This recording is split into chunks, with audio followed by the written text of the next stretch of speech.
Welcome to Lynn Cullen Live. Talk radio without the static.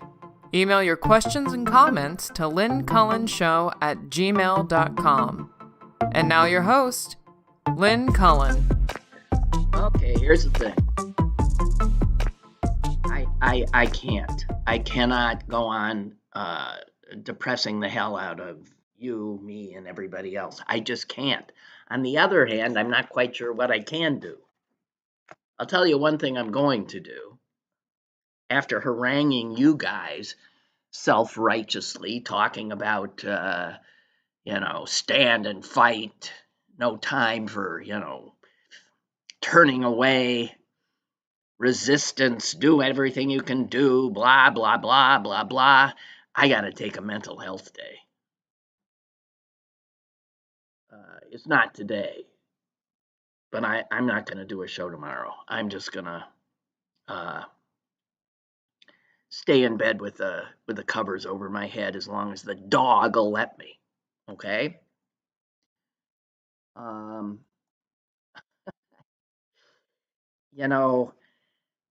think I was suggesting yesterday that I was, I feel like I'm losing my mind. And I know I'm not alone. Because I'm losing more than my mind. I'm losing life as I knew it, my country as I knew it. Those are huge, huge losses. And for any of us who care about such things, it's really. So anyway, I actually thought to myself, why not try to, instead of just repeating what you've been saying over and over again, that the end is near or the end is here, depends on how pessimistic you're feeling at the moment, that, enough. Who the hell wants to listen? So I found myself, I wasn't actively looking for things that reminded me that there are good people in the world, something I know, but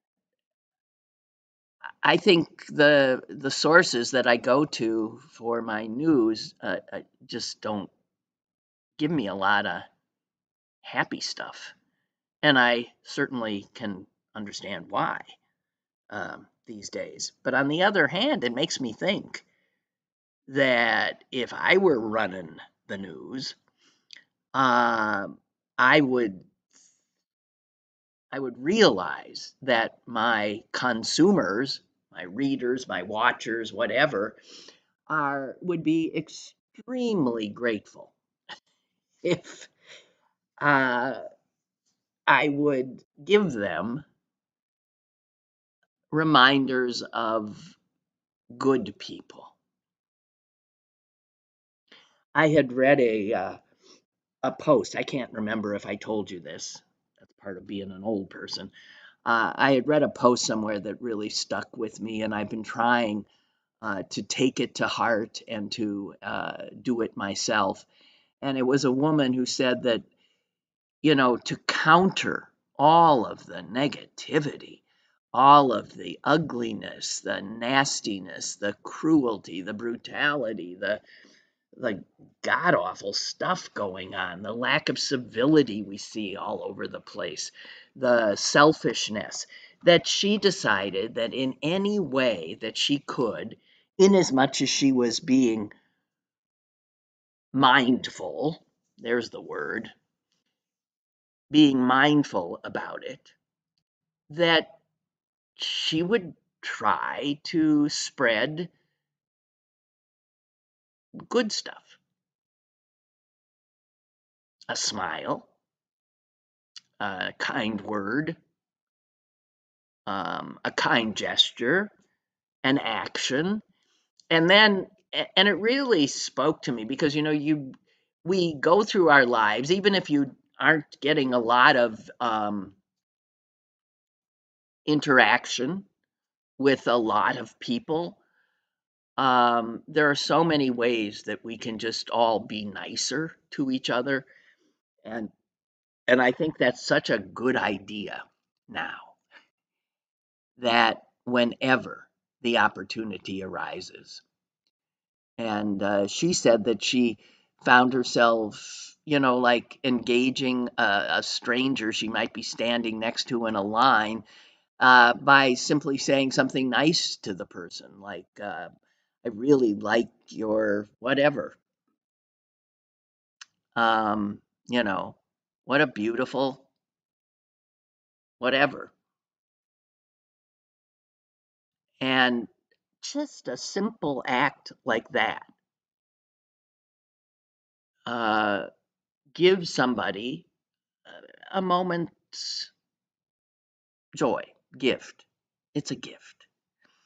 And what she was saying, the woman who had posted this, is that she was feeling better when she was doing this, when she was mindful of trying to be a good person, somebody who was spreading happiness, niceness, gentleness. Um, and, she was doing it in any way she could. And if you get yourself in that mindset, it does then make you feel better. There's no doubt about that. Um, so I just wanted to pass that on because since I've seen it, I've been trying. Obviously, the fact that I'm taking a mental health day tomorrow suggests that it's not, the be all and end all in mental health meds for me, but it's, no, in the moment, it is always helpful. One of the ways I'm trying to do it, which will benefit everybody in many ways, is having been a pretty much a type A driver all my life, uh, quick to honk at somebody who's not, jumping when the light turns green. And by the way, that is a pet peeve of mine. It just seems to me, and again, this is a selfishness that's rampant. If you're the person first in line at a light, it behooves you to understand that you have the responsibility for all the cars behind you, right? So that you should not use that time at that red light where you are the first in line to look at your phone, to scroll, to do whatever. Because with your head down like that, you're gonna miss the light changing to green. And some lights don't last long enough. You could prevent somebody who's 5 cars back from getting where they wanted to go in a timely fashion. It just seems to me that if, again, this is like if you're being mindful of others, which is something that is not as prevalent as it, I think, used to be, that if you're first in line, pay attention. Okay? That's all I'm saying. And then you give me the gift of not being the one behind you who honks.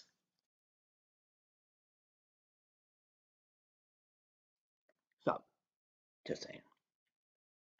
But anyway, being a Type A driver, I'm trying to, you know, um, slow down, uh, let people in, um, just be nice on the road because it seems to me that there's a lot more jerks on the road than ever before. So I'm just passing this on as one way in this shit show we're in to spread a little happiness. Okay? And it benefits us all. So it got me started on this idea that I could just sort of avoid the horror that I've been, uh, you know, just I feel like I've fallen into yeah. I'm sorry. See, listen, this is why I'm taking a mental health day. Quicksand. And I'm about it's right up to like it's starting to get over my lip, my upper lip, and I'm going down. I've gotta yeah, it's gotta stop. So one of the things that helped pull me out is a little thing that popped up on my social media thing. I think Blue Sky that I was looking at, and it was about a football player, a Philadelphia Eagle. This might be old news. I hadn't known it, and I just thought, wow, what a good guy. What a good thing. Now, this guy happens to be an extremely good football player as well. I haven't followed football as much as I used to. Um, I don't know. The game is, it's become so much of a product and the marketing around it. And then it to me, it's off putting. Um, anyway, this is Saquon Barkley. He's the great running back, right? Of the Eagles. So this is a guy who's like top of the line in the football world, and as such, he must be making a nice piece of change. And it just said that Saquon Barkley of the Philadelphia Eagles donates his entire $3.1 million bonus and endorsement contract to charity and to homelessness support organizations. That's all I saw. And a picture of this young man. And I thought, oh, God bless him. God bless him. Here's somebody who truly has things in perspective. $3.1 million, he can, I'm sure, afford to give that to people who really, really, really need it because God knows what he's making. And that others in his position, people who have money, lots of it, lots of it, lots of it, do not have the same charitable instinct is so, so unfortunate. I mean, we're seeing these, well, don't go there, these, you know, creeps like Musk who absolutely give nothing away. Nothing. He's penalized year after year. He has, like a charitable foundation. And you have, by law, if you have a foundation, to give a percentage of it away. Otherwise, you can't be a charitable foundation. Uh, and, and he never comes close to meeting the piddling percentage that you have to give away. What a crippled soul.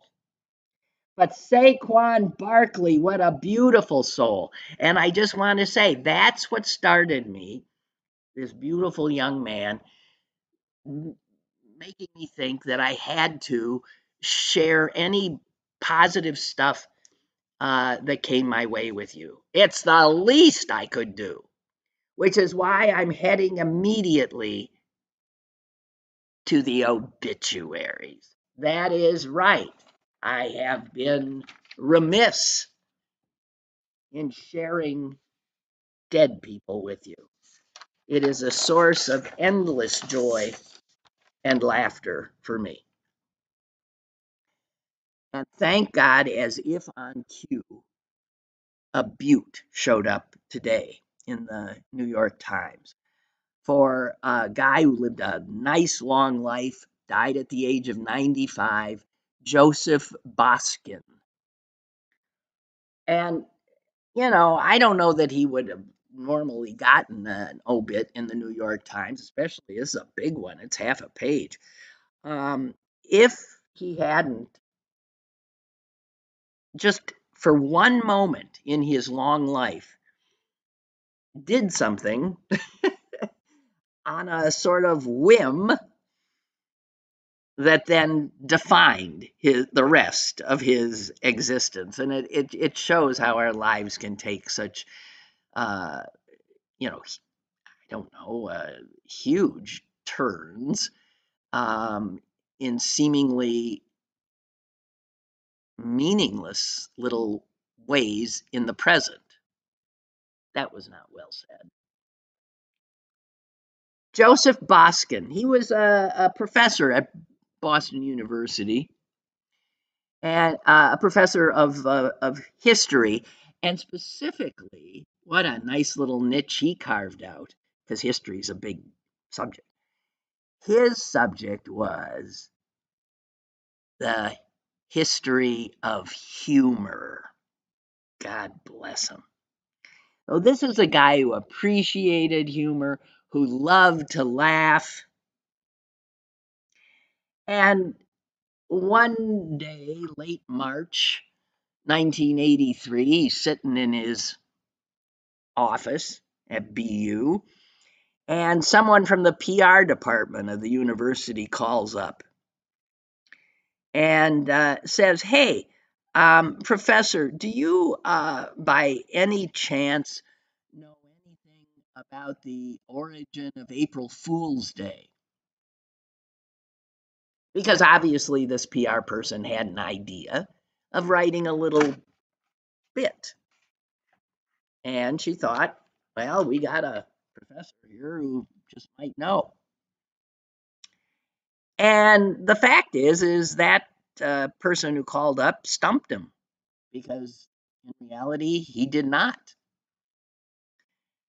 And he answered her facetiously, but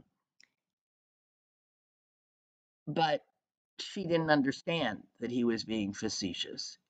He said, "Oh, well, I've been, yes, researching this subject for many years, but I really don't want to let the cat out of the bag. It's in the early stages." And then, damn, if the PR department of BU didn't issue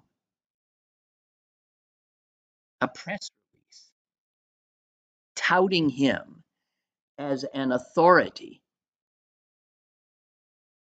on April Fools.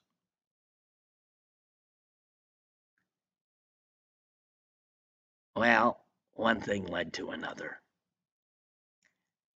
Because that news release that BU put out went out to news organizations. And a young Associated Press reporter, a guy named Fred Bayless, saw it and thought, hey, this is a great story idea. So Bayless called up Professor Boskin. And Boskin thinks, oi, what have I done? And he says to the AP reporter, look, I don't know anything about it. It was a joke. I don't know anything about where April Fool's Day came from. And in fact, I'm so uninterested that even after I facetiously told the PR person that I was doing research on it, I didn't even bother looking it up. And the AP reporter said this, well, in a later interview. I was a young, eager reporter, and I knew this would make a great national story, and so I figured he was just being, shy or something. Little did I know, shyness was not the problem. So, like a good reporter, I persisted. And because the kid reporter persisted, Joseph Bosin, the history professor, gets this idea. Well, he wants a story? I'll tell him a story. So he figured it was perfect because this is the spirit of April Fool's Day. And so on the spot, Professor Bosin started weaving a story.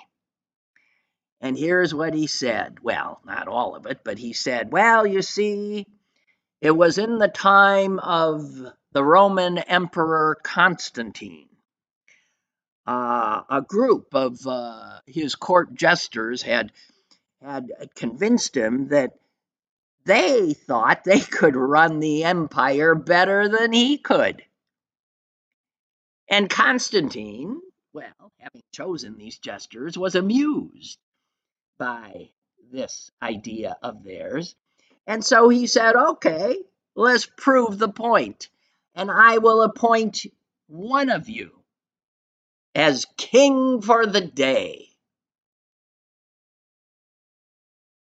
And he pointed to his favorite jester, Kugel. And King Kugel declared that April 1 would be an annual holiday dedicated to absurdity.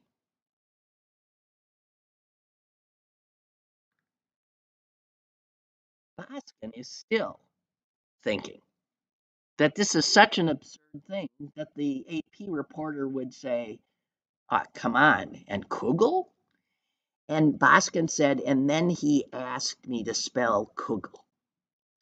Now, Kugel is, well, it's pronounced in different ways, but it's a Jewish noodle dish. Kugel. Kugel. Jews are of various minds about kugel. Some think it should be sweet, some think it should be savory, some put raisins in it, some would never put a raisin in a kugel. But Professor Bosin spelled kugel for the AP reporter. And then he proceeded to embellish the story.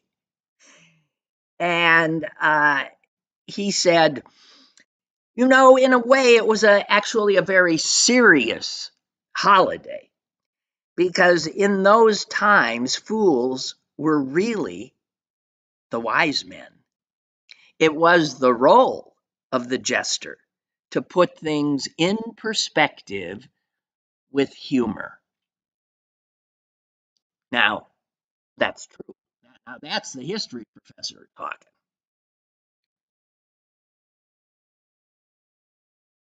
So, 2 weeks later, Bayless is teaching a class, and he tells his class what he had done. I mean, this story gets so absurd, you cannot begin to believe it. One of the students in the class was a reporter for the student newspaper at BU, and that young journalist, sensing a hell of a story here, called the Associated Press to get comment from the boondoggled AP reporter because the story had been printed. And that reporter, the aforementioned Mr. Bayless, was devastated. I thought my career was over, he said. It was absolutely horrifying. The AP thought it was horrifying too, and they published an article about it and quoted a Boston University spokesperson who said, we regret that something that originated as a story on humor has now proved humorless. So BU treated it very seriously and was very unhappy. The Associated Press was very unhappy. Professor Bayless, I'm not Professor Bayless, Professor Boskin was not too happy. And he said, look, he kept trying to say to the people at BU, I made up the story because it comported with April Fool's Day. I don't know what all the hullabaloo is about. But you know what? That's not the end of the story.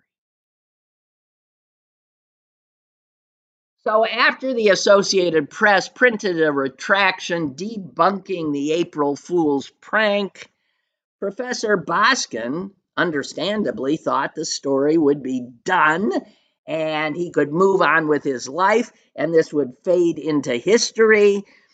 And so did the pissed off AP reporter, Mr. Bayless. But that was not to be, because every year, now remember, this is 1983, every year around April 1st, reporters would be calling the AP reporter or the history professor to do an interview on this incident. The AP reporter, Bayless, always refused to be interviewed. No, he would say. Boskin, the professor, being an affable sort, would always say, yeah. Bayless later said it was like he was rubbing it in. So he develops a true. This is 2000. He said it was like he was rubbing it in, and this is like we're at 2000. This is like 17 years later. I kid you not. He is no longer a young reporter, but he is pissed. And then the most ridiculous thing happens. He becomes a professor at Boston University teaching journalism. The year is 2004.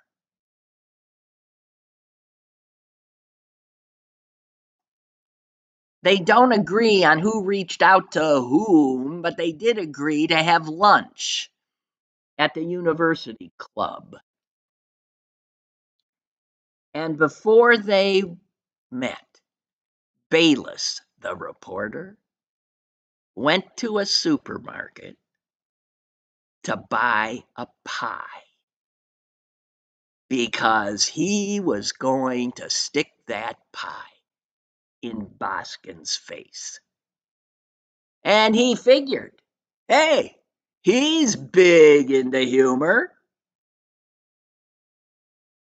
I thought he'd appreciate the gesture. He stood in front of the pie area thinking, lemon meringue, coconut cream. He settled on the coconut cream and went to meet Boskin for lunch. And he had the pie in his backpack. I'm still trying to deal with how do you put a lemon meringue, coconut cream pie in your backpack, but whatever, he did. And they sat down to lunch. They engaged in cordial small talk before getting to the subject.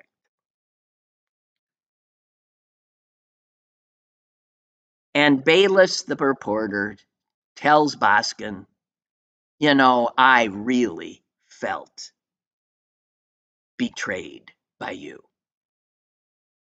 I was a young reporter. You were a big professor and you played me. And he told him, and I still feel betrayed because you keep doing interviews, you're keeping this thing alive. And Boskin, the history prof, said, well, I got to tell you something. I haven't appreciated being branded a liar when I was just having a little fun. And Bayless recalls how when the history professor said that to him, his eyes changed from their usual twinkle to very dark. And Bayless says, I was taken aback. And that is the point I realized, that this had been torturing him in some ways too.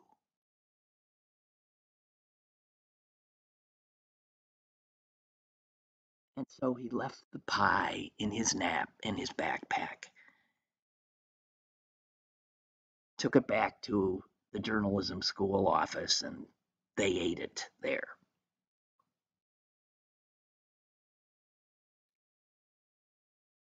The story doesn't end there.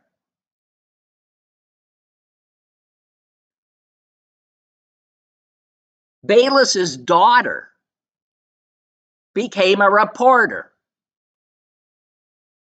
She'd grown up hearing this damn story. And in 2017, she emailed Professor Boskin asking him for an interview. And he replied, I'd be delighted to get together with you. I have to say, there sure are sudden surprises in life, and this is one I never would have imagined.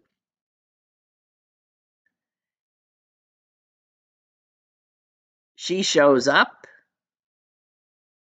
and she told Professor Boskin for the first time about the pie that had attended the lunch but had not ended up in his face. And Boskin cracked up. And what he said constitutes now the last line in his obituary in today's New York Times. Whoa, even if it's a hoax, it's a great hoax. Joseph Bosin, professor whose tale of April 1 fooled a reporter, dies at 95.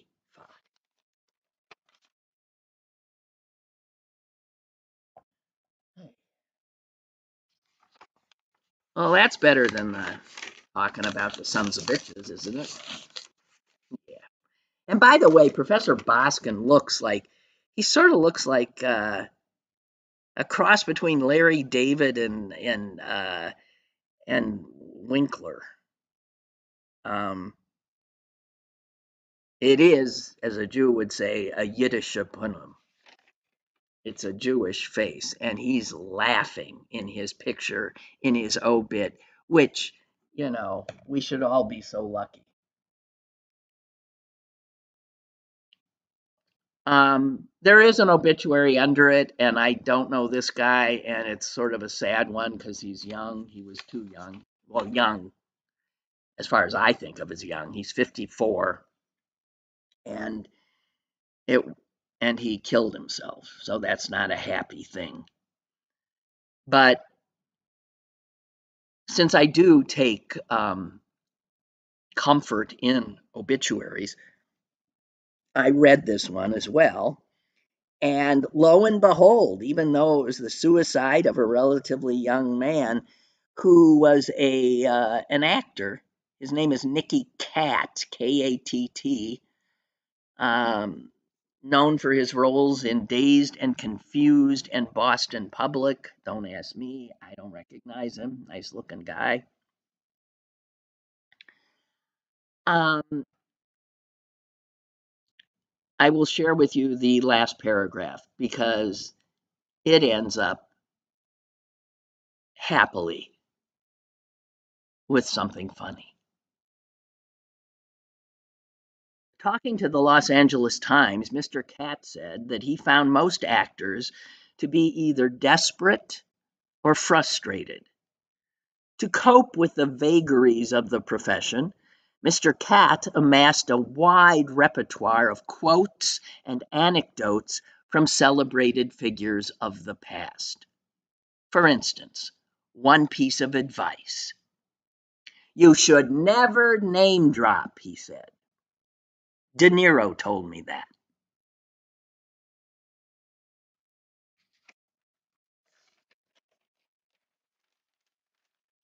I think Professor Boskin would have appreciated that as well. Okay, so those are the obits. The other thing that was making the rounds yesterday that made me smile, and I think one of you actually sent me the video, is the video that went viral of the African elephants at the San Diego Zoo. I hope you saw it. I mean, it's just interesting, fascinating actually, because there was a little bit of an earthquake apparently in San Diego the other day, and it was described as a moderate earthquake, 5.2 on the Richter scale. But in the video, you see that the elephants, who are sort of scattered all around, um, feel it. And you're told in any accompanying articles that elephants' feet are extremely sensitive. They would have felt maybe it before. It wasn't one of these earthquakes where things start swaying and shaking and stuff, but their very sensitive feet felt it. And what you see are the elephants all coming together. They come from various parts of the park and congregate around the juvenile members. So the big elephants totally envelop, form this like elephant circle, this mass of elephant flesh around their younger members.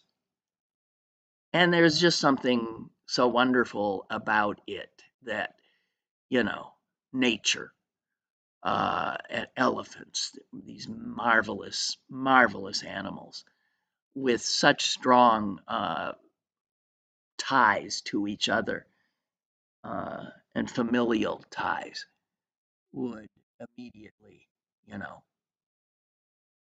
help each other. So that's the other thing.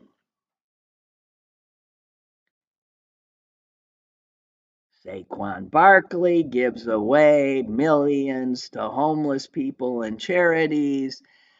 The San Diego Zoo elephants show not selfishness, but concern for each other. And the obituaries invariably provide, I don't know, relief. Which brings us to Myrtle the turtle. Oh, guys, I'm sorry if you wanted me to talk about the end of the world as we know it. Believe me, it's still happening. But I'm taking a break, and I'm continuing the break into tomorrow because I'm taking a mental health day. I won't be here, okay? Now I might regret this, but I don't think I will. What I should do is, I don't know what I should do. I don't know. But here's what I wanted to share with you. Oh, Deborah says, I know you're trying to be cheerful. I walk my dogs in South Park. It works. Oh, yeah. I mean, God bless the dogs. I said to my dog today, after I went outside to collect my New York Times, I came back in and he ran back in with me and he just raced around the living room and tail wagging, joyous. And I said to him, Oh, how I want your disposition. Oh, they are such exemplars of joy. But Deborah says, I would like to know your opinion of Bill Maher saying Trump is a nice guy who laughs. My opinion of Maher has been changing over the years. What'd you think? Um, I did see that too, and I just want to say that Maher is a slippery guy. I initially, way back when, really appreciated his humor and his smarts. Then he kind of lost me, to say the least. And lately, I was listening to him again a little bit more and deciding that, hey, look, nobody's going to 100% say what you want them to say. And so I was off and on appreciating him again. When I heard he went to have dinner or whatever he did with Trump at the White House, I was not happy. And that he came out saying, geez, if he could only be like he was funny, he was nice. He had nothing, but he charmed him. And that's unfortunate. I read a piece about somebody saying, my God, he got played by Trump. Trump didn't get where he is by being an asshole all the time. He is capable of charm. I don't think he could charm me. I know too much about him. And that's why the fact that he charmed Maher is especially disappointing. What I had seen written was that, reporters who went in to interview Joseph Stalin, actually Khrushchev told stories about how Stalin could be the most charming character imaginable, funny as hell, uh, fun to be with. And then he'd turn around and, kill a million people, right? So the fact that somebody is capable of charm and small talk, and, you know, people have different personas, different aspects that they use in different situations. And Trump is he's got the blustery thing he does, and he clearly has a capacity for, yeah, charming somebody when he wants. Um, and for Bill Maher, who I think is a bright guy, to not realize he got played and to now be providing some measure of cover for this evil, brutal destroyer of our country, of the world economy, of people's lives is unconscionable. That's what I think of it.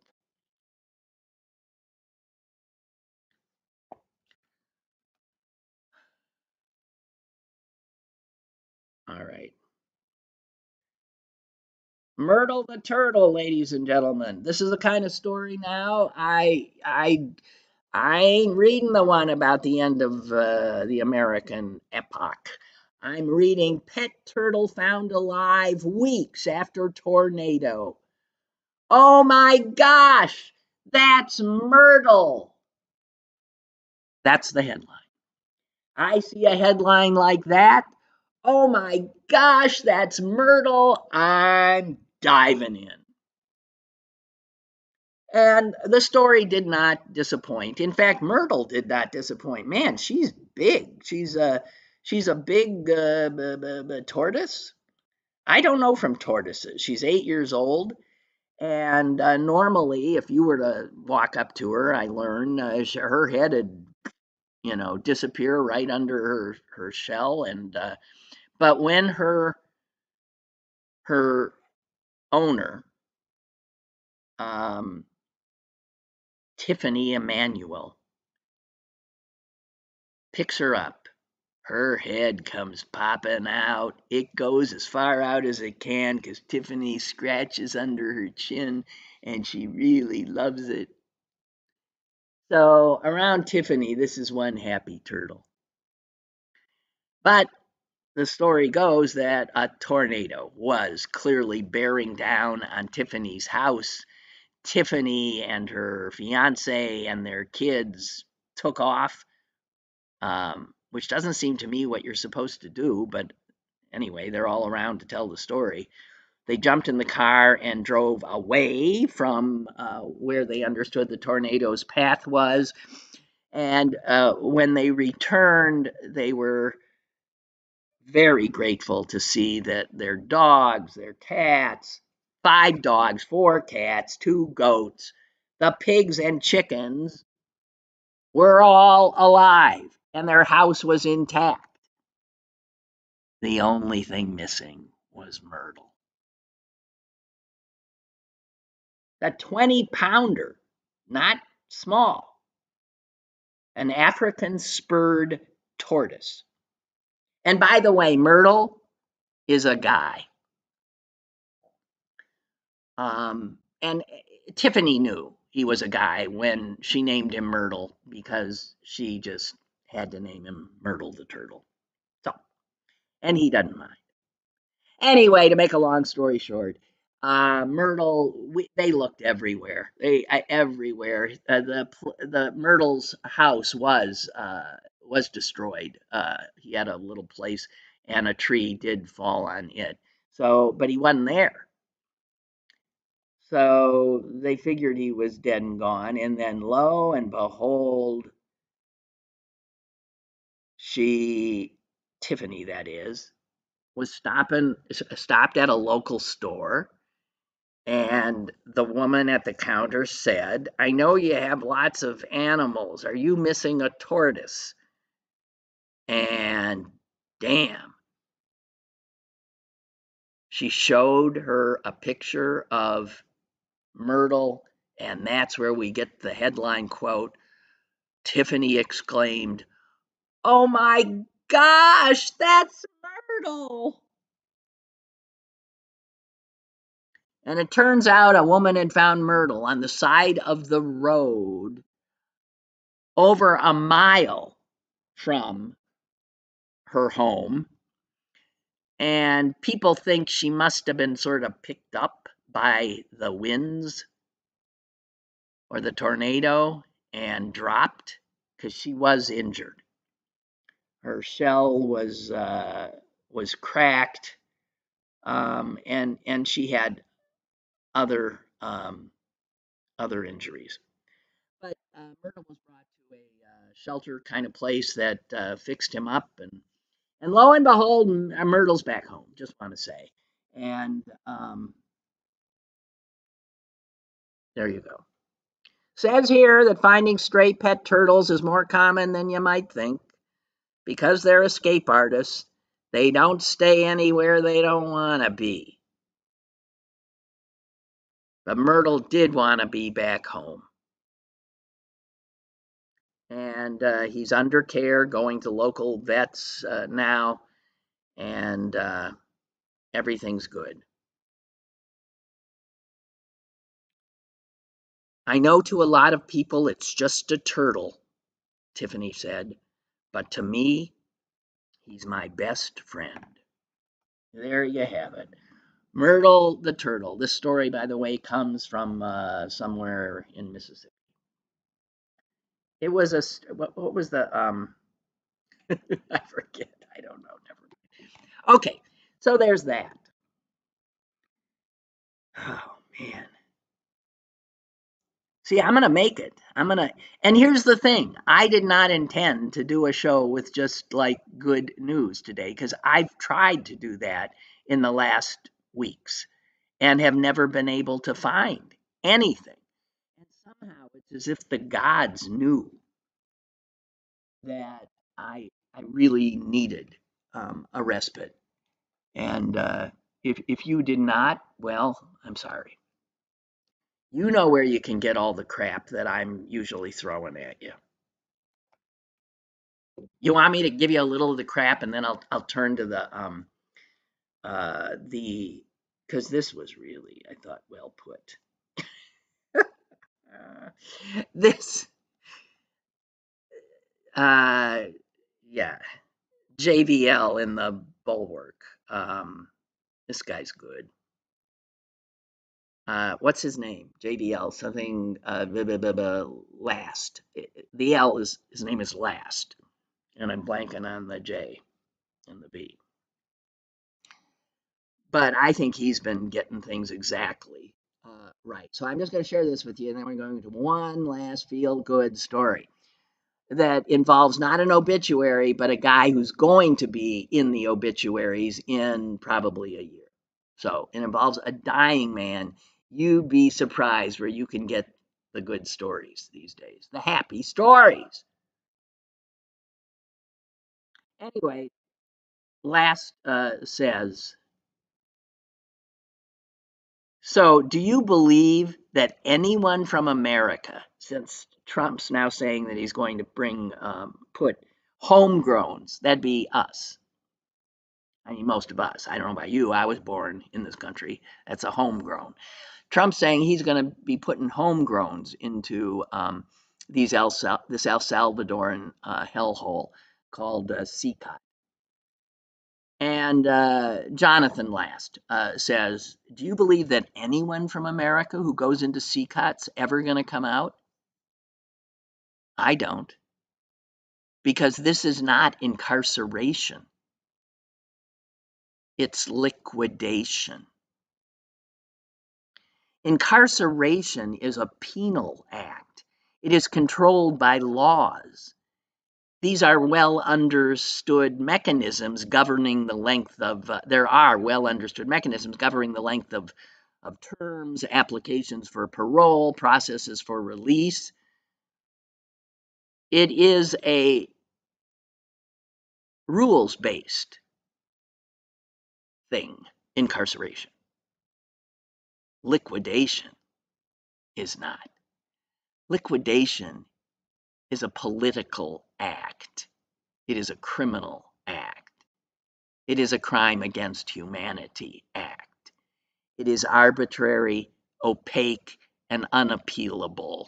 There are no controlling laws for how to liquidate people, no processes or rules. There's only the pure exercise of power. And that is why Donald Trump cannot allow Kilmar Garcia to return to the United States. Because as far as Trump's concerned, he's been liquidated.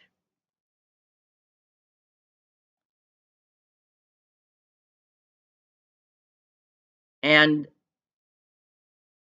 he says Democrats need to understand that they need not now be so much a political party as they need to be a resistance party. And he points out that that is what, like Solidarity in Poland in the 80s with Lech Walesa, or Alexei Navalny's People's Alliance has been. That's the kind of party that the Democrats must be. And he says this, they should be under no illusions. The old American order is dead. It ended 2 days ago when a Latin American strongman sat in the Oval Office and discussed sending American citizens to foreign concentration camps with the American president while they jointly defied the Supreme Court. And their courtiers laughed. Everyone who is not part of the authoritarian regime is a member of the dissident movement now. the sooner they realize it, the better.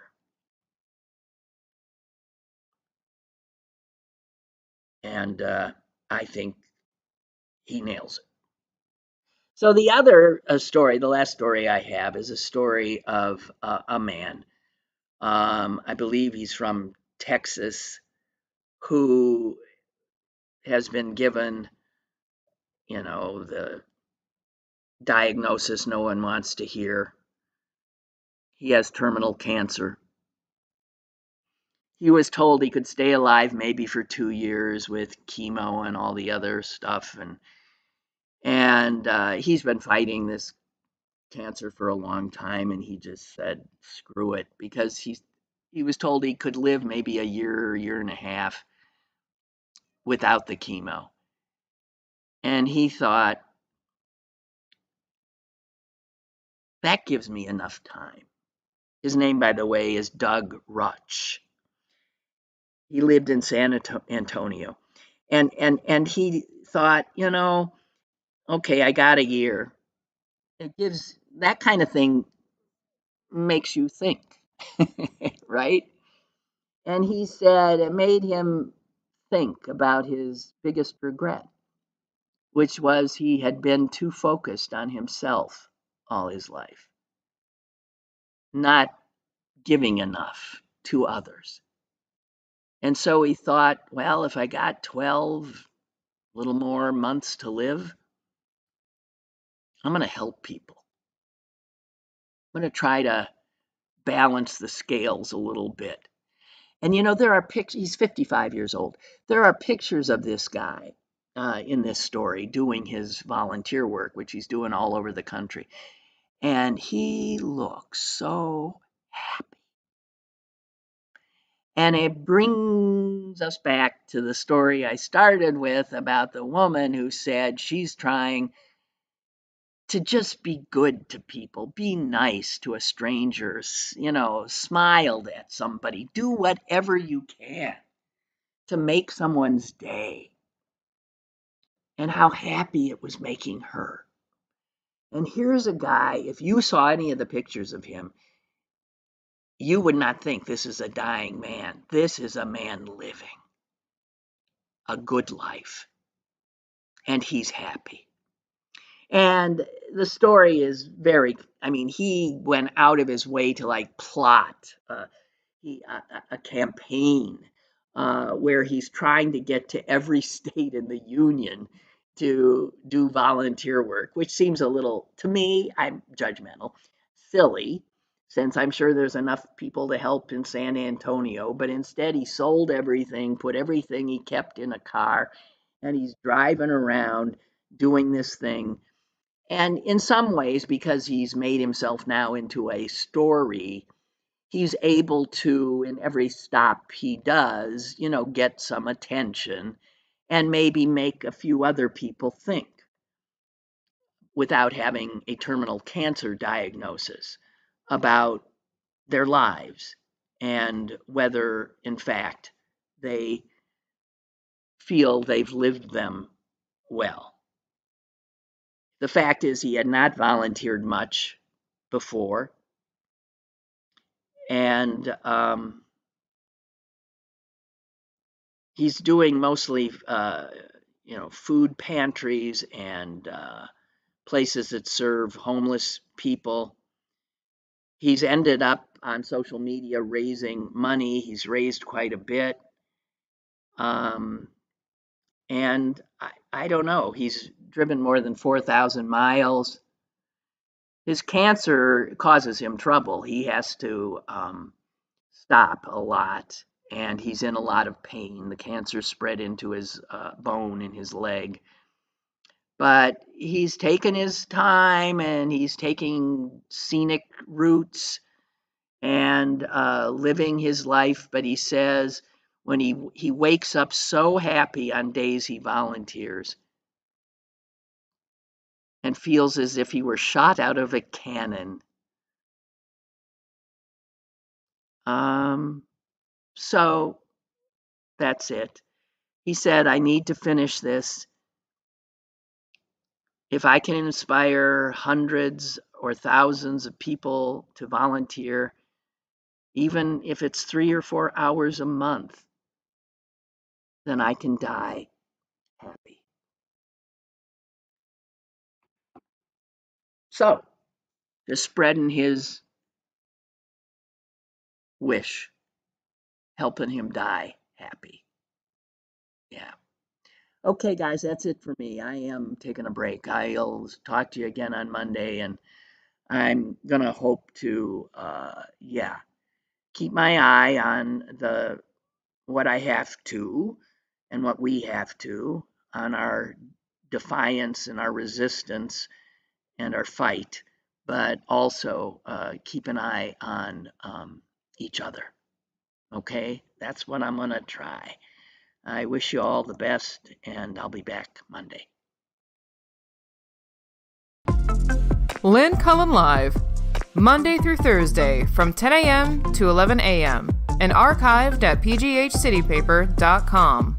The opinions expressed on Lynn Cullen Live are those of the host and do not necessarily reflect the viewpoints of Pittsburgh City Paper or its advertisers.